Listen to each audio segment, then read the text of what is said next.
Bună ziua, prieteni! Bună ziua, bun găsit pe canalul Călătorind cu Autorulota. Acum ne pregătim, mă duc să bag apă în autorulotă, pentru că astăzi o să mergem, nu departe, o să facem o vizită într-o fabrică de bere. Merge până la Stuttgart și poate pe lângă vizita în fabrica de bere vom merge să vizităm un pic și orașul. Astăzi sau mâine. Vedem. Astăzi mergem la fabrica de bere. Sigur, și mâine poate facem un tur turistic la Stuttgart. Rămâneți cu noi, vă mulțumim că v-ați înscris la acest mic canal. Sper că o să vă placă ce o să vedeți. Ne vedem! Suntem aici la stația unde bag apă. Un pic cam scump aici față de alte locuri. 30 de litri de apă, circa, adică nu circa, e 1 euro. Eu, pentru ce ne trebuie astăzi și mâine, bag decât 60 de litri, în mașină stă mai mult. De aici am cumpărat autorulota. Aici sunt mai multe.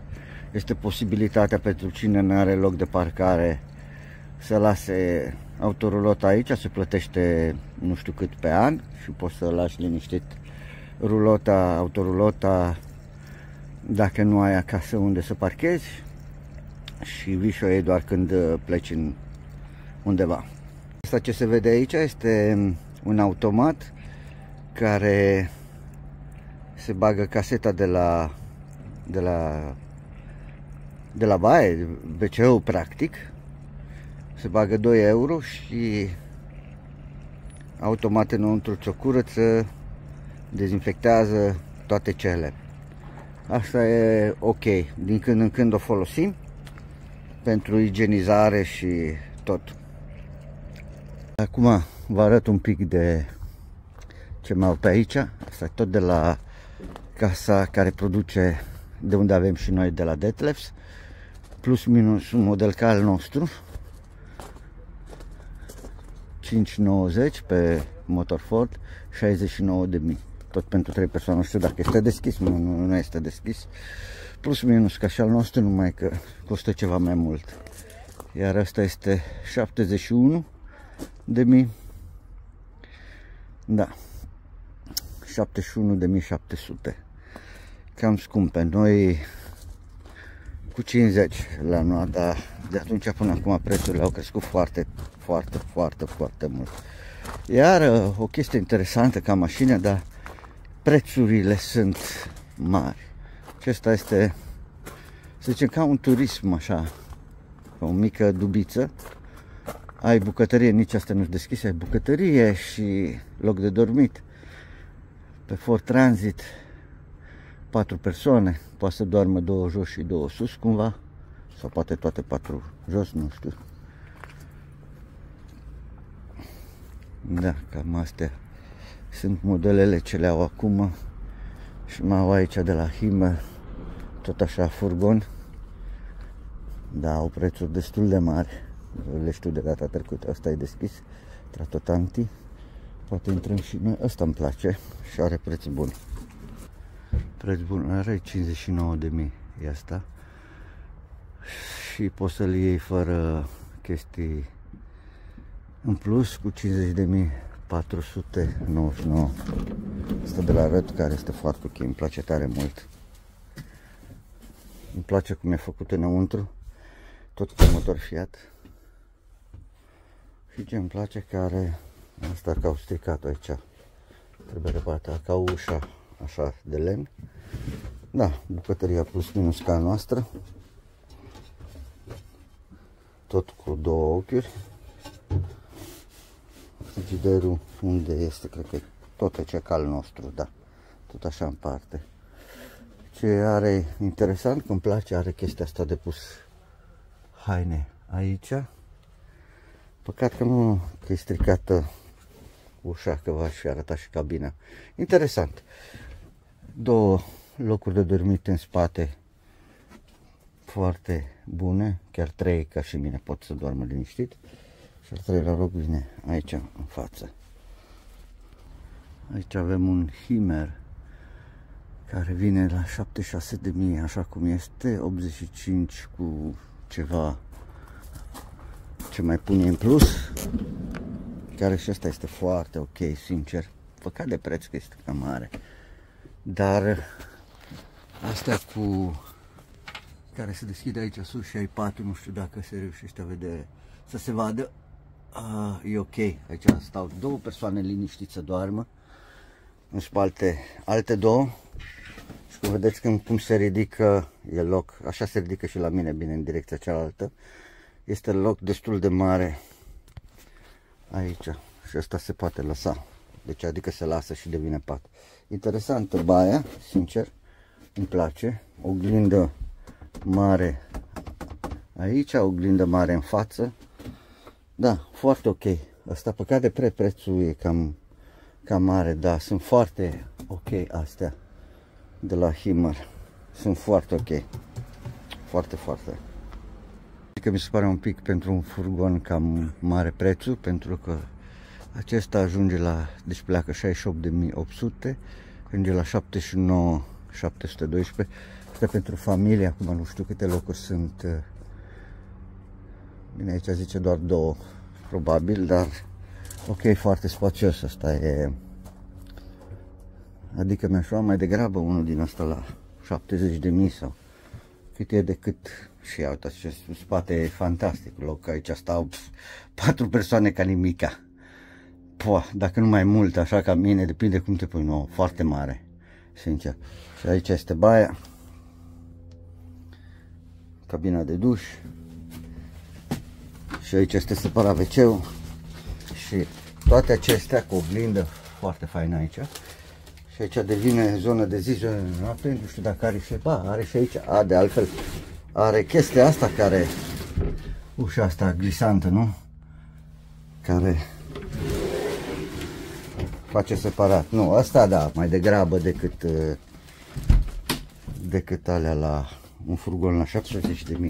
Asta este foarte ok, cu masa care se poate învârti aici, foarte ok.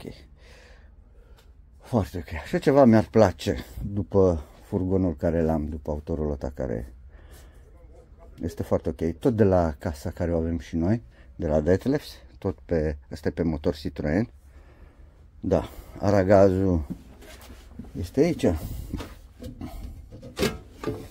cu 3 ochiuri. Chiveta. Să vedem, frigiderul este, uitați voi frigiderul. Frigiderul este mare, într-adevăr. Congelator. Nu, chiar ok, asta îmi place modelul ăsta. Chiar mult de tot. Vedeți, 68.899 și cu ceva ce se mai pune, probabil castofon, probabil anumite chestii, ajunge la 79.000. Eu, așa cum e 68, merită mai mult decât un furgon autorulotă. Ia să vedem asta ce preț are. Wow, și asta 62.000,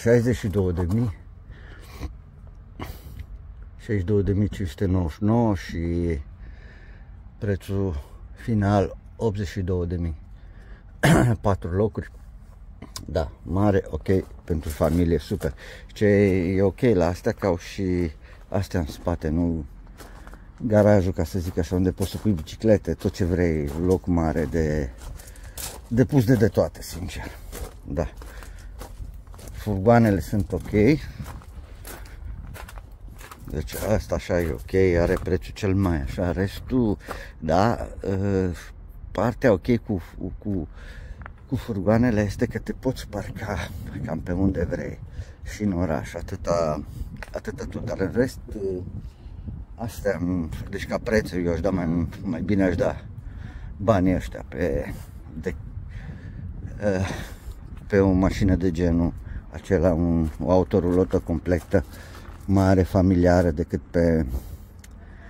pe o autorulotă așa ca a noastră, pe un furgon. Ok, asta este al nostru, care noi suntem foarte mulțumiți de el și la prețul care era, dacă am fi luat cu un an, doi înainte când am văzut, dar nu eram sigur, era un preț și mai bun, dar ok. Oricum, pentru, cum să spunem, pentru un rulotă de genul ăsta, mai mult decât am dat noi nu aș fi dat. Este foarte ok pentru noi, este super. Ne găsim foarte bine cu autorulota. Momentan noi avem loc acolo toți trei, absolut fără probleme.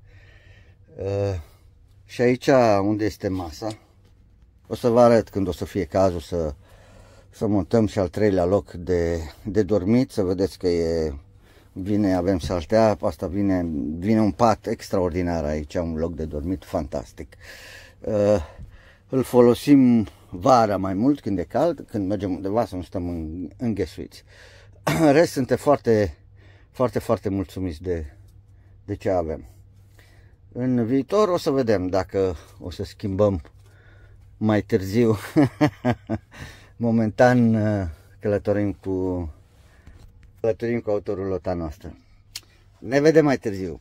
Rămâneți și vă mulțumesc că v-ați înscris la acest canal.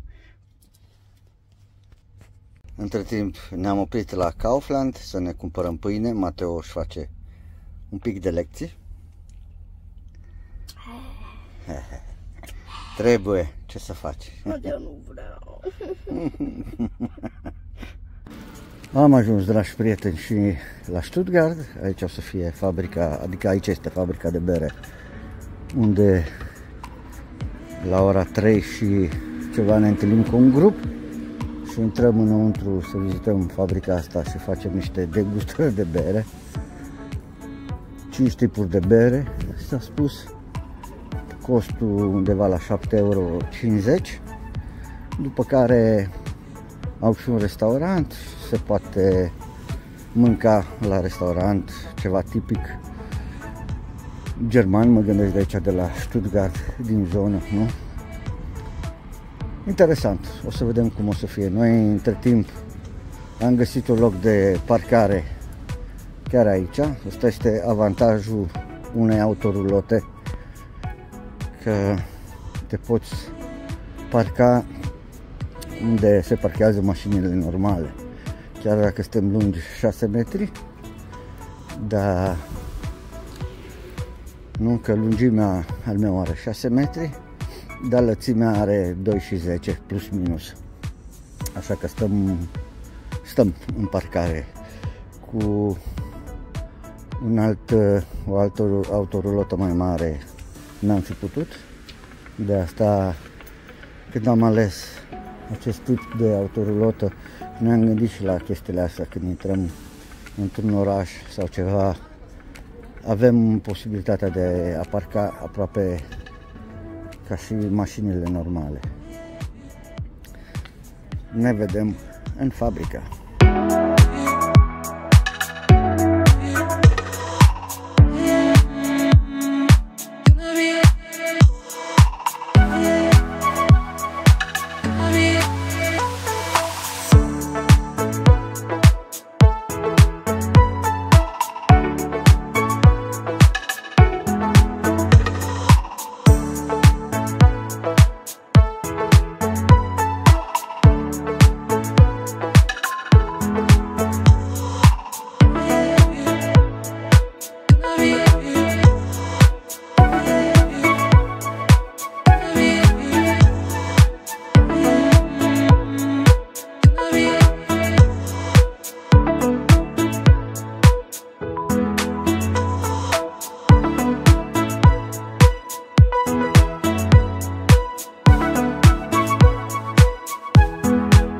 Am ajuns un pic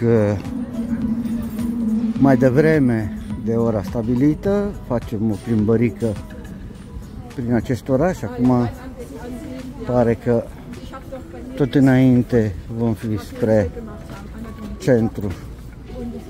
Circa 10 minute mi-a arătat pe jos.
Dragi prieteni, suntem în centrul Stuttgartului, unde e plin de magazine și de tot felul de chestii. Astăzi e sâmbătă și multă lume.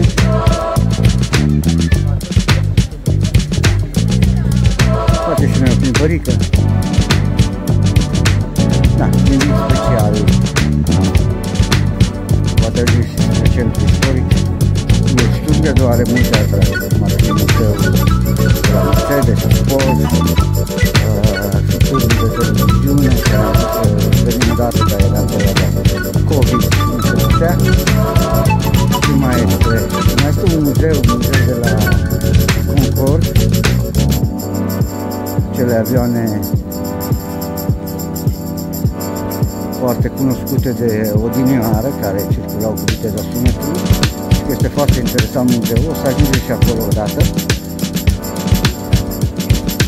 Acum, da, avem această întâlnire pentru fabrica de bere.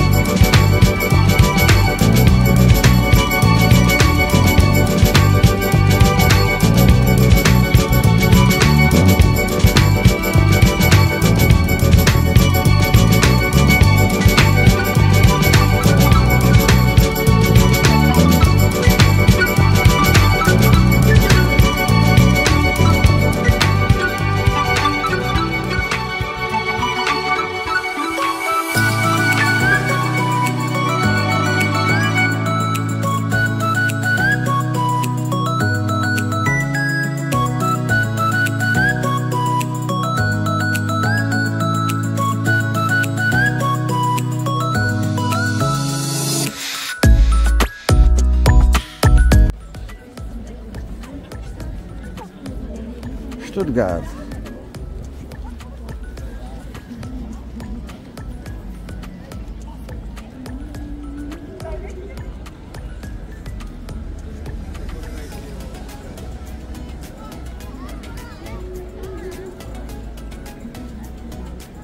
Astăzi chiar e timp frumos, soare. Sunt multe evenimente aici în Stuttgart, de obicei. Parcă nici nu mai suntem obișnuiți așa cu multă lume de când locuim în orășele așa mai micuțe. Nu e că ne displace, ne displace. Cu siguranță vara e mai plăcut și mai frumos. E interesantă ce fac aici în Germania, acum nu mai știu exact data de când, din mai sau chiar de luna care vine. Se poate face abonament de 49 de euro pe lună și practic în toată Germania poți să circul cu trenul, cu metrou, cu autobuzul. Un abonament lunar egal de unde îți iei, poți să faci, să mergi ori la tine în zonă unde ești, ori să iei trenul să te duci în alte zone. Nu e rău ca abonament lunar. Anul trecut au făcut, a fost 9 euro, au făcut așa o promoție chiar după COVID și a fost nebunie pe mijloacele de transport. Sigur că da, mult mai convenient decât cu mașina.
Dragi prieteni, am intrat mai întâi în restaurant, suntem cu un grup de altfel organizat de o comunitate italiană aici în Stuttgart, care noi suntem în contact. Mai întâi bem o bere aici la restaurant, după care vom intra în fabrică.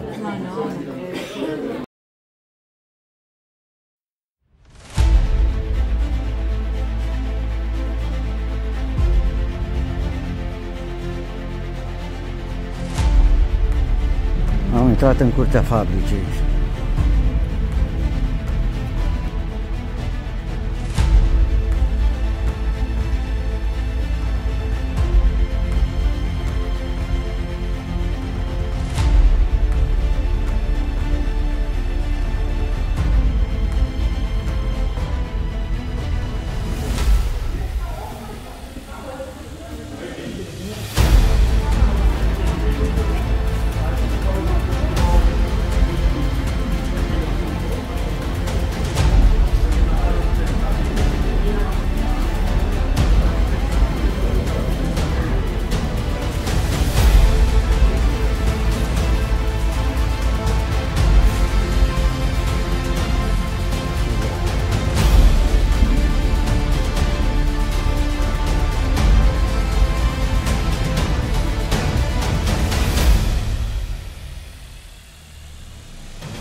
aici în fabrică toate chestiile astea unde vine făcută practic berea. Până se ajunge să fie îmbuteliată toate procesele de fabricare a berii. Ne prezintă aici cineva.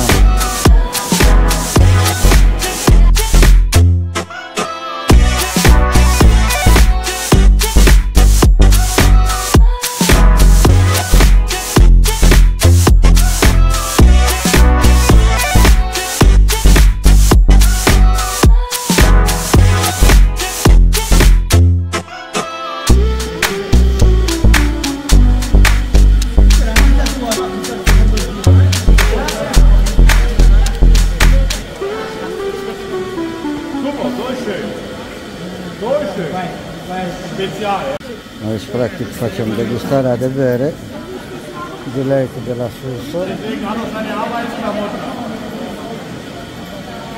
Deci practic aici ei înainte să meargă la îmbuteliat, aici o degustă, văd, fac probele și ne lasă și pe noi să gustăm și vine așa încet, clar.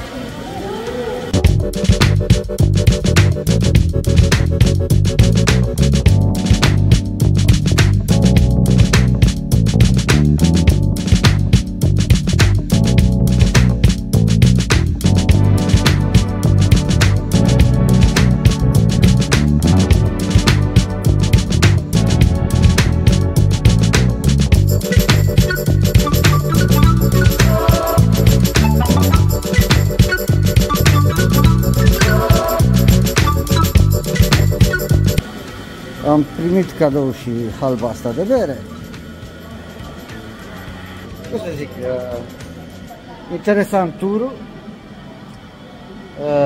Da, și degustarea asta de bere, pe urmă este și restaurantul să mergem. Mai primim și acolo niște bere, am primit și la început.